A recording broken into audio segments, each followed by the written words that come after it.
east campus आड़ को जाऊँ sir east campus main campus आसुले फिल्ड पाखे सार मोर भेट है मुझे सार को कहली सर नमस्कार सर कहले सौम्य भल अच्छ मुझे आज्ञा सर मुझे भल अच्छी कि तू गोटे कथा मत तुमठू फेवर दरकार मुझे कथा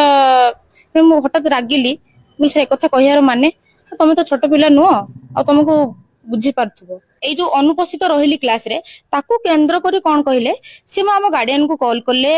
मो पर्सनल इश्यू गार्डियन को कहले सी एमती रील्स करछि ब्लॉग्स बनाउछि राजनीति करूछि एटा करूछि सेटा करूछि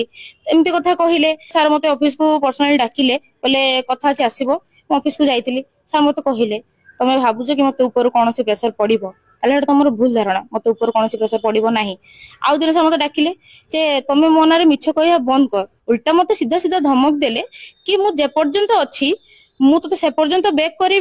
मुझे पास करेनि ता भीतर तते मु 6 वर्ष बसैबी पर्सनली मत जो फेवर कथा कही सब कथा को जो मो माइंड जो रिएक्शन है मो रिएक्शन करे माने मो जिनसटा को मु